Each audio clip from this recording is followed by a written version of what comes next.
नमस्कार. मालिकेच्या आजच्या भागामध्ये आपल्याला पाहायला मिळणार आहे अप्पा आणि अरुंधती बाहेर गार्डनमध्ये बोलत बसलेले असतात आणि तेव्हा अप्पा आणि अरुंधती या दोघांच्याही डोक्यामध्ये एकच विचार असतो की आरोही असं कसं काय वागू शकते. म्हणजे आरोहीला एवढं सगळं कळलेलं होतं, आपण एवढ्या गोष्टी समजून सांगतोय, पण आरोहीच्या डोक्यातून ते विचार काही जात नाहीत. हे कशामुळे होतंय हा प्रश्न अरुंधती आणि अप्पा यांनाही पडलेला असतो. अरुंधती म्हणत असते की मला ना काळजी वाटते, मला कळतच नाही आहे की ह्या सगळ्या गोष्टी अशा का होत आहेत ते. हे सगळं अरुंधती बोलत असते. त्यानंतर आपल्याला पाहायला मिळतं की अरुंधती म्हणते की दोघीजणी अगदी बहिणी बहिणीसारखं राहत होत्या आणि मग अचानक हे सगळं झालेलं आहे हे ती अप्पांना सांगत असते. तेव्हा अप्पा म्हणत असतात की काळजी करू नकोस, आत्ता अरुंधतीवरती जो आघात झालेला आहे ना, त्यामुळं हा सगळा त्रास तिला होत आहे. एकदा का ती बरी झाली ना की मग सगळं व्यवस्थित होणार आहे. अगं या धक्क्यातून तिला बाहेर यायला थोडासा वेळ तर द्यावा लागणार आहे ना. मग एकदा का या धक्क्यातून ती बाहेर आली की मग सगळ्या गोष्टी व्यवस्थित होतील, त्यामुळं काळजी करायची काहीच गरज नाही. हे सगळं अरुंधतीला अप्पा सांगत असतात. तेवढ्यात यश आणि आरोही तिथे येतात. यश म्हणतो बरं झालं तुम्ही पण इथेच आहात ना अप्पा. मग मी म्हणलं आरोहीला चल खाली जाऊया, जरा हवेला असेल तर बरं वाटेल ना, म्हणून मी अरुंधतीला इकडे आरोहीला घेऊन आलेलो आहे, हे यश सांगत असतो. त्यानंतर आपल्याला पाहायला मिळतं की अप्पा म्हणतात की अगं आरोही तुला माहिती आहे का, इथं जेव्हा आम्ही होतो ना ह्या बिल्डिंग वगैरे काही नव्हते, आपलं एकच घर होतं फक्त. तेव्हा यश म्हणतो मग आजी एकटी बाहेर जायला घाबरायची का. तेव्हा अप्पा म्हणतात कसलं काय, अगदी झोपताना सुद्धा ती काठी शेजारी ठेवून झोपायची, कारण तिला असं वाटायचं की जर कोणी आलं तर ती तिथूनच काठी फेकून मारायची. आणि मग तिला ह्या सर्व गोष्टी खूपच भीतीदायक होत्या ना, कारण इथं दुसरं कोणीच नव्हतं त्यावेळेस. हे सगळं बोललं जात असतं. त्यानंतर आपल्याला पाहायला मिळतं की अनघा म्हणत असते की हे घे चहा आणलेला आहे. तर आरोही तिचा चहा काही घेत नसते. ती म्हणत असते बरं झालं तू पण इथं आलेली आहेस. त्यानंतर अनघा चहा देत असते, आरोही काही चहा घेत नसते. ती आप्पांना म्हणते की आप्पा तुम्हीच सांगा काय करायचं आहे ते. हे आप्पांना ती बोलत असते. आणखी नवीन नवीन गोष्टी सांगा, हे तिचं बोलणं चालू असतं. त्यानंतर आपल्याला पाहायला मिळतं की अनघाला इकडे आरोही म्हणते की तुला काय जात आहे, तुझं मूल आहे ना, माझ्याकडे कोणी नाही आहे म्हणून तू प्रत्येक वेळेस मलाच हे सगळं बोलत आहेस. आणि असं म्हणत आरोही रागाने तिथून निघून जाते. अनघाला बिचारीला वाईट वाटत असतं. आणि मग अनघा म्हणत असते की काहीही झालं तरी या सगळ्यातून मार्ग तर काढावाच लागणार आहे. आणि या सगळ्या गोष्टी इतक्या विचित्र पद्धतीनं घडलेल्या आहेत ना, त्यातून मार्ग काढणंही खूप अवघड होत आहे. दुसऱ्या दिवशी आपल्याला पाहायला मिळतं की अनघा आणि त्याचबरोबर इकडे अरुंधती कांचन किचनमध्ये असतात. किचनमध्ये जेवण बनवत असतात. आणि अनघा म्हणत असते की आज कढी करायची का, मग भात साधा करू का खिचडी करू. त्यावेळेस लगेचच या अरुंधती म्हणते की खिचडीच बनव, आप्पांना ती खूप आवडेल आणि आप्पांना बरंही वाटेल असं सांगितलं जात असतं. तेव्हा अनघा म्हणते की चालेल. कांचन म्हणते जरा ताक आंबट आहे का बघा, कारण त्यांचा घसा काल खवखवत होता, त्यांना सहन होणार नाही ते. तेव्हा अरुंधती म्हणते नाही हो आई, ताक आंबट वगैरे काही नाही, अजिबात आंबट नाही आहे ताक, असं अरुंधती सांगत असते. त्यानंतर आपल्याला पाहायला मिळतं तेवढ्यात आरोही आलेली असते. आरोही आलेली पाहून लगेचच इकडे कांचन म्हणते अगं तू कशाला यायचंस, तुला माहिती आहे ना आत्ता एवढी दगदग नको करत जाऊस तू, हे बोलणं चालू असतं.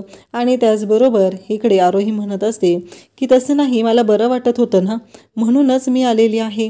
आणि हे सगळं जेव्हा घडत होतं ना, म्हणजे मला कळतच नव्हतं की मी नक्की काय केलं पाहिजे, आणि म्हणून मी आलेली आहे, मला आता सध्या बरं वाटतंय ना, असं ती बोलत असते. त्यानंतर अरुंधती म्हणते ठीक आहे, तुला बरं वाटतंय ना, मग काय करतेस तू ते सांग, तुला जे वाटेल ना ते तू कर, असं ती बोलत असते. तेव्हा मात्र अनघा तिथं असते.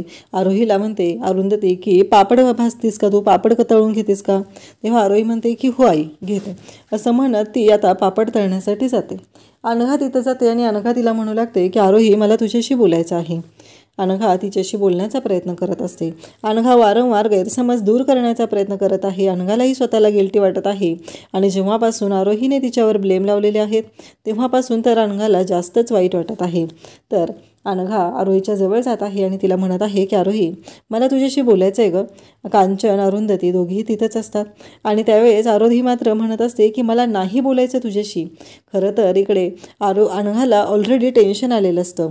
बिचारी बिचारी आपली जी जानकी आहे ना ती आजारी पडलेली आहे आणि हे सगळं चालू असतं. अनघाला टेन्शन आलेलं असतं आणि त्याच वेळी एक मोठी गोष्ट घडते आणि आरोही मात्र जो तेलाचा जो चमचा आहे म्हणजे जो झाऱ्या आहे तो अनघाच्या हातावरती फेकते आणि तिला धक्का बसतो. ती विचार करू लागते की हे सगळं काय होतंय, हे सगळं कशासाठी.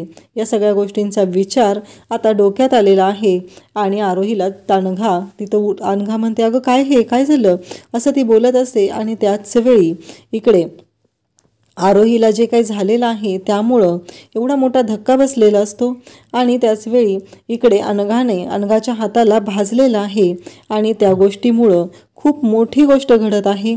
ती म्हणजे अनघाला एवढं भाजलेलं असूनही आरोहीला त्या गोष्टीचं काहीच वाटत नाही. आरोही मात्र बिनधास्त असते. आरोही म्हणत असते की मी काय केलेलं आहे, माझ्यामुळं कसं होऊ शकतं हे, असं तिचं बोलणं चालू असतं. तेव्हा मात्र इकडे कांचन म्हणते तुला कळत नाही आहे का गं काय चाललेलं असते तुझं प्रत्येक वेळेस, एवढा पण वेंधळेपणा करू नये. जर आत्ता तिथं जानकी असते आणि तिला झालं असतं तर लक्षात येते का तुझ्या अनघा.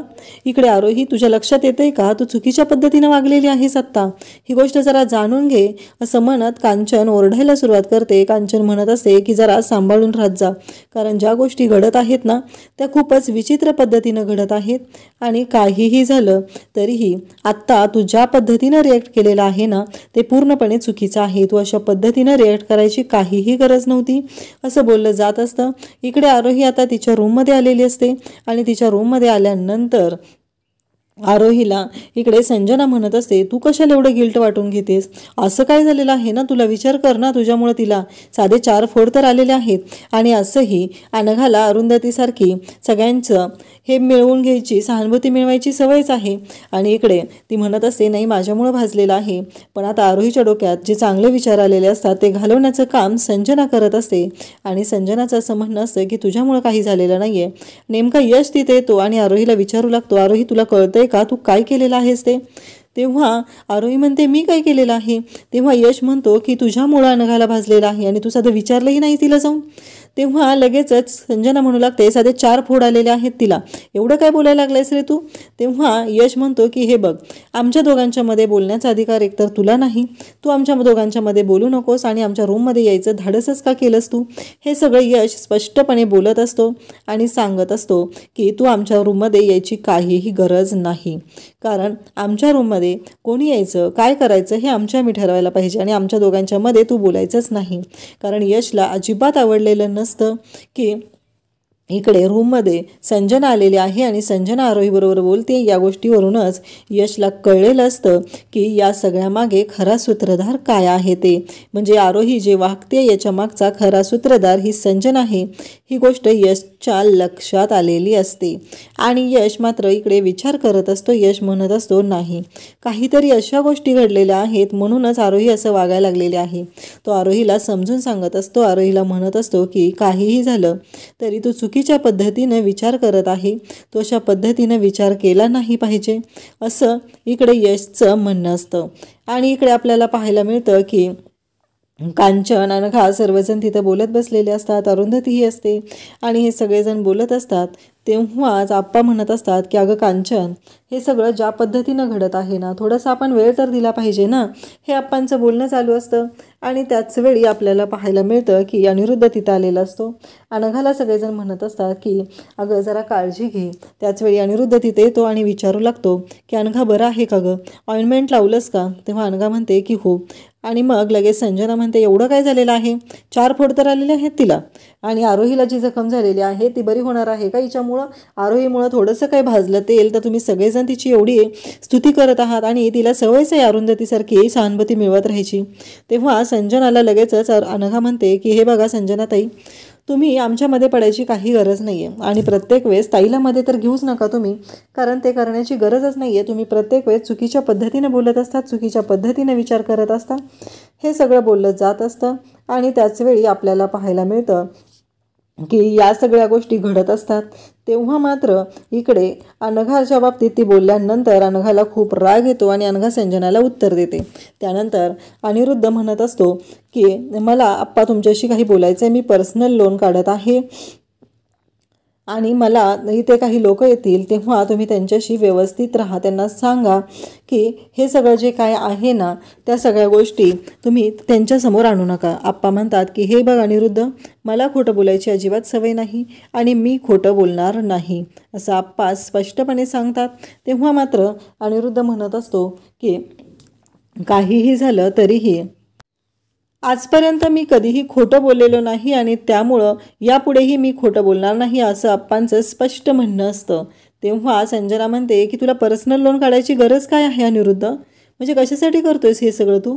तेव्हा मात्र इकडे अनिरुद्ध म्हणत असतो की ती भोसले बिल्डरची माणसं येऊन आपल्याला त्रास देणार आहेत आणि त्यासाठी पर्सनल लोन काढणंच गरजेचं आहे असं अनिरुद्धचं स्पष्ट म्हणत असतं. आणि तेव्हा संजना म्हणत असते की एक गोष्ट विसरतोयस का तू अनिरुद्ध, कारण तुला पर्सनल लोन कसं मिळणार आहे. आप्पा पण म्हणतात की तू पर्सनल लोन घेत आहे याबद्दल मला काही शंका नाही, पण तू पर्सनल लोन फेडणार कसं आहे अनिरुद्ध, हे आप्पांचं म्हणणं असतं. तेव्हा मात्र अनिरुद्ध म्हणत असतो की ते बघूया. आप्पांना मात्र काळजी वाटत असते आणि संजनाला अनिरुद्ध म्हणत असतो की तू तुझे सेव्हिंग्ज द्यायला तयार नाही, मग मी काय करायचं आहे कळतंय का तुला, कारण काहीही झालं तरीही तुझ्या लक्षातच येत नाहीत गोष्टी आणि तू तुझंच म्हणणं खरं करायला बसलेली असते. तुला कोणत्याही गोष्टीचं काहीच वाटत नसतं आणि तुला आता तुझ्याच गोष्टी पडलेल्या आहेत आणि तू अजूनही माझ्यावरच आरोप करत आहे, हे सगळं बोलणं चालू असतं. आणि त्याचवेळी संजना म्हणत असते की हे बघ अनिरुद्ध, तू पर्सनल लोन काढत आहेस पण यामुळे तू अडचणीत येशील एवढं लक्षात ठेव. इकडे आप्पा मात्र आता पुन्हा अरुंधतीशी बोलत असतात आणि तेवढ्यातच यश तिथे येतो आणि यश म्हणतो की चला चला, मला तुम्हाला सगळ्यांना एक गुड न्यूज सांगायची आहे. आणि यश हे सांगायला आलेला असतो. तेव्हा आप्पा म्हणतात काय झालं यश. तेव्हा यश सांगू लागतो की आप्पा, मला एका चांगल्या प्रोड्युसरचा फोन आलेला होता. तो खूपच जबरदस्त असा प्रोड्युसर आहे आणि मोठ्या बॅनरखाली मला काम करायला मिळणार आहे. एक मूव्ही ते करत आहेत आणि त्यातली सगळी गाणी मी कंपोज करावी अशी त्यांची इच्छा आहे. आणि मग सगळ्यांना खूप छान वाटत असतं. आणि तेव्हा तिथे यश म्हणतो की आप्पा, फक्त एवढीच एक गुड न्यूज नाही आहे तर याहीपेक्षा पुढची गुड न्यूज आहे. आप्पा म्हणतात काय झालं यश. तेव्हा यश सांगू लागतो की आप्पा, याच्या पुढची गुड न्यूज अशी आहे की तो जो कंपोजर आहे त्याने मला सांगितले, त्या प्रोड्युसरने मला सांगितलेलं आहे की मी सर्व गाणी कंपोज करावी आणि ती सर्व गाणी अरुंधतीने म्हणजे आईनं गावी असं त्याचं म्हणणं आहे. हे यश जेव्हा आप्पांना सांगतो तेव्हा मात्र आप्पांना खूपच आनंद झालेला असतो, त्यांना खूप छान वाटत असतं. आणि त्यानंतर आपल्याला पाहायला मिळतं की यशने हे सांगितलेलं असतं. अरुंधती म्हणते मी गायचे आहेत, मला जमणार का रे. तेव्हा यश म्हणतो आई का नाही जमणार, याच्या आधीही तू काम केलेलं आहेस आणि आत्ताही करत आहेस, एवढंच आहे त्याच्यामध्ये, बाकीच्या काहीही गोष्टी नाही आहेत. हे ऐकल्यानंतर तिथे सगळ्यांनाच खूप आनंद झालेला आहे, सगळेजण खूप खुश झालेले आहेत. आणि त्याचवेळी इकडे अरुंधती त्याचबरोबर अनघा आहेत, सगळेजण अरुंधतीचं कौतुक करत आहेत. आप्पा पण म्हणत आहेत की खरंच यश खूपच भारी न्यूज दिलेली आहे. त्यानंतर आपल्याला पाहायला मिळतं की इकडे संजनाला मात्र राग आलेला असतो आणि संजनाचं असं म्हणणं असतं, बघितलं यांना म्हणजे स्वतःहून पुढून काम येत आहे आणि आपण एवढं धडपडतोय पण आपल्याला मात्र एकही काम भेटत नाही असं ती सांगत असते. त्याचवेळी इकडे दुसऱ्या दिवशी आपल्याला पाहायला मिळतं की अनघा आणि त्याचबरोबर अरुंधती असतात, जानकीबरोबर खेळत असतात आणि जानकीबरोबर खेळतानाच अरुंधतीला आतून आवाज येतो म्हणून ती जाते. त्यानंतर अनघाही आवरण्यासाठी जात असते. जानकीला म्हणते खरंच आज त्रास दिला नाही ना आईला तू, असं ती बोलत असते आणि तीही आतमध्ये जाते का तर तिला आरोही येताना दिसलेली असते. आणि मग आरोही आलेल्या पाहून जानकी तिथून बाजूला गेलेली असते, जानकीपासून अनघा बाजूला गेलेली असते आणि मग आरोही येते आणि जानकीबरोबर खेळण्यात ती गुंग होते. जानकीबरोबर ती खेळत असते आणि तेवढ्यात अरुंधती आणि अनघा दोघीही पाहत असतात. त्यांना दोघींनाही खूप छान वाटत असतं जानकीसोबत खेळण्यामध्ये. इकडे आरोही जी आहे ती रमलेली आहे हे पाहून ते अनघाला इकडे म्हणू लागते अरुंधती की या सगळ्यातून आरोहीला जानकीच बाहेर काढू शकेल. त्यानंतर आपल्याला पाहायला मिळतं की इकडे यश आलेला आहे आणि यश म्हणतो की आई आपल्याला आजच मीटिंगसाठी जायचं आहे. आणि त्याचबरोबर अनिरुद्ध तिथं असतो. अनिरुद्ध म्हणत असतो हे बघ यश, हे जर नाव तू सुचवलेलं असशील तर तू खूप मोठ्या अडचणीत येऊ शकतो, एवढं लक्षात ठेव. कारण काही झालं तरी अरुंधतीला एवढ्या मोठ्या कामाचा अजिबात अनुभव नाही, असं यशला अनिरुद्ध सांगत असतो.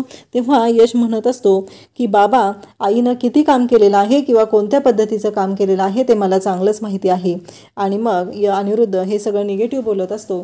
तेव्हा मात्र यशलाही खूप मोठा धक्का बसलेला असतो आणि यश तिथल्या तिथं अनिरुद्धला उत्तर देतो. त्यानंतर आपल्याला पाहायला मिळतं आप्पा सर्वजण पाहत असतात.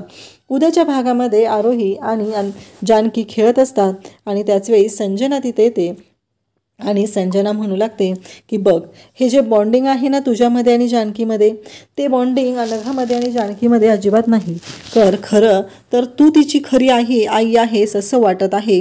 हे सगळं संजना बोलत असते. इकडे आरोही मात्र जानकीला जवळ घेऊन तिच्याशी खेळत असते आणि संजनाने या सगळ्या गोष्टींचा चुकीचा अर्थ काढलेला असतो आणि चुकीच्या पद्धतीनं ती आरोहीला समजवत असते. कारण संजनाला काहीही करून या दोघींच्यामध्ये भांडणं लावायची आहेत. या दोघींच्यामध्ये इतकी भांडणं लावून द्यायची आहेत की त्यांची भांडणं मिटवता इकडे वाट लागली पाहिजे. ती म्हणजे इकडे सगळ्यात जास्त वाट लागली पाहिजे ती अरुंधतीची. अरुंधतीला कळलंच नाही पाहिजे की यांना कशा पद्धतीनं समजवायचं आहे. अशा पद्धतीचं कारस्थान आता इकडे संजनाने सुरू केलेलं आहे. त्यानंतर आपल्याला पाहायला मिळतं की संजना हे सगळं बोलून तिथून निघून जाते आणि त्याचबरोबर आता अनिरुद्ध आलेला आहे आणि अनिरुद्ध पटकन दरवाजा बंद करत आहे. तेव्हा संजना त्याला म्हणत आहे, अनिरुद्ध काय झालं, तू असं का करत आहेस? तेव्हा मात्र इकडे अनिरुद्ध म्हणतो की ते भोसले बिल्डरची जी माणसं आहेत आणि त्याचबरोबर ती यायला लागलेली आहे, तो भोसले बिल्डर यायला लागलेला आहे आणि आपल्याला जपून राहावं लागणार आहे. त्याचबरोबर इकडे संजना मात्र घाबरलेली आहे आणि हे सगळं आता नवीन नाटक या दोघांनी रचलेलं आहे हे मात्र आता आप्पांच्याही लक्षात आलेलं आहे. कारण भोसले बिल्डरला तर त्याचे पैसे द्यायचं काम हे अनिरुद्ध आणि संजनाचं आहे. सगळे पैसे खरं तर संजनाने खर्च केलेले आहेत आणि त्यामुळं त्यांना असं वाटत आहे की आता अरुंधतीला पैसे मिळणार आहेत तर अरुंधतीने ते पैसे आपल्याला द्यावे, म्हणून त्यांची ही सर्व नाटकं सुरू झालेली आहेत. यश आलेला आहे आणि यश म्हणत आहे की आई आपल्याला मीटिंगसाठी जायचं आहे. त्यानंतर आपल्याला पाहायला मिळणार आहे की यश आणि अरुंधती ह्या बॅनर खाली काम केल्यानंतर खूपच फेमस होणार आहेत आणि त्यांना खूपच भारी असं काम मिळणार आहे हे यशने सांगितलेलं आहे.